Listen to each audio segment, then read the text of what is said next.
Hola a todos. Buenos días. Okay, so here are cognates. Cognates are something that are pretty important. They'll help you out a lot. So let's go through them. So what is a cognate? Cognate are words that exist in two languages, almost exactly the same, usually spelled the same. Um, and we have a lot of them between English and Spanish because English and Spanish both come from Latin. Okay, so Spanish is a language that evolved from Latin.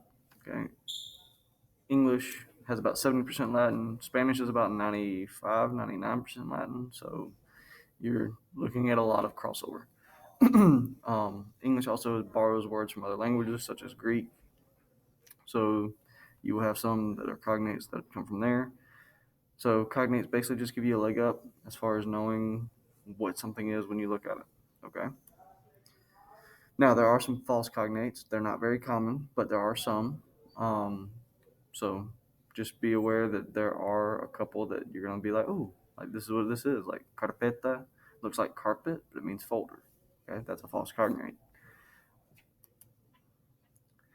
Um, with Spanish cognates, a lot of times you just add an A or E.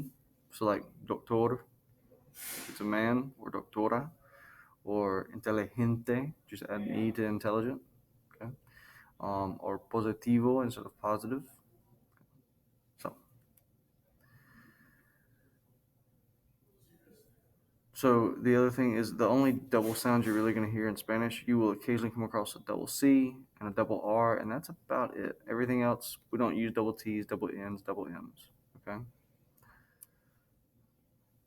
Just some reminders: there is no H sound in Spanish as far as the letter H making a sound, unless it's paired with C. Um, there is no TH in Spanish.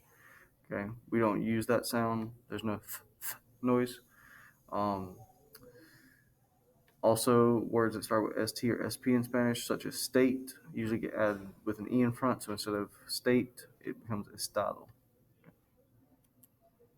So here are some cognates: alto, chocolate, consul, familiar, gas, hotel, idea, melón, millón, plaza, radio, regular, similar, teléfono, vía.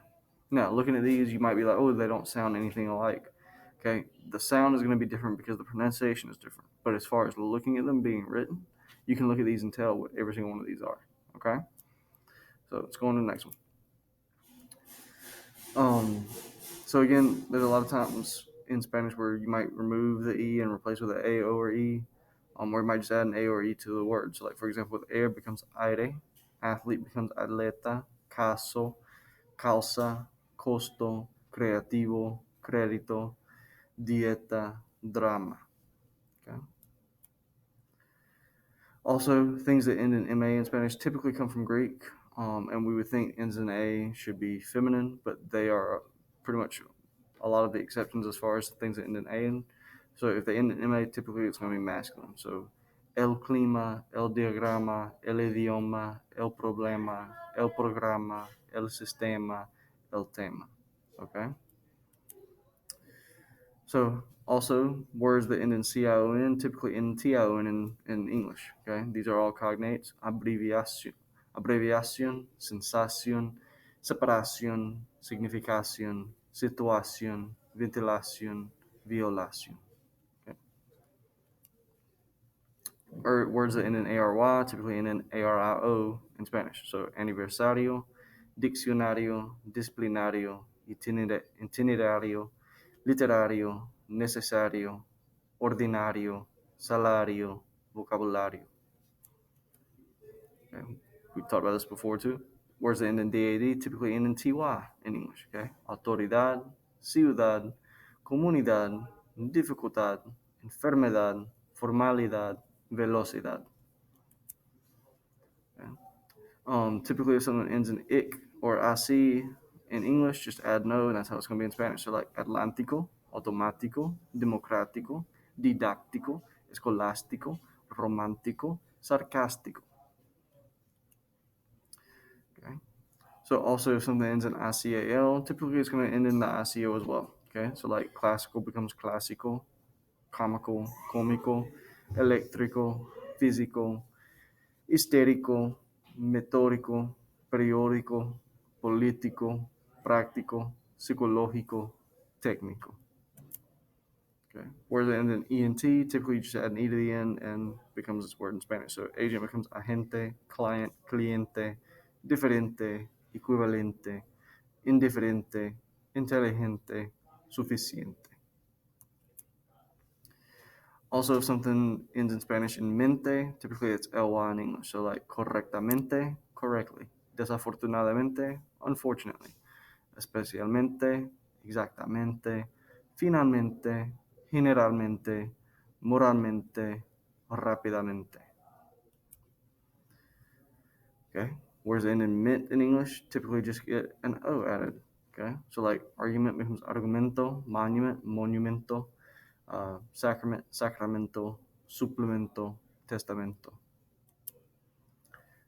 Okay. Whereas in an al, typically stay the same in English and Spanish. So like animal, anual, capital, central, comercial, especial, general, hospital, intelectual. Okay. Words that end in ents or ants typically get added with an IA on the end. Okay. So abundancia, ausencia, circunstancia, conciencia, diferencia. Words that end in ant or ent sometimes pretty much get added with an E on the end. Okay. So abundante, constante, elegante, estudiante, importante. And words that go with OUS typically get added with an OSO. Okay, ambicioso, curioso, delicioso, famoso, glorioso, gracioso. Also, if it ends in a Y, typically IA or IO is what you're going to get added in Spanish. Aristocracia, compañía, democracia, eficacia, familia, farmacia, historia. If it ends in or, a lot of times it stays the same. Or if it's a female, you add an A, O-R-A. Okay. So actor, or if it were a female, actora, autor, color, director, doctor, humor. And then if it is ist, like ist, typically in Spanish you just add an A and then it becomes what it is. So like artist becomes artista, florist, florista, moralista, pianista, turista.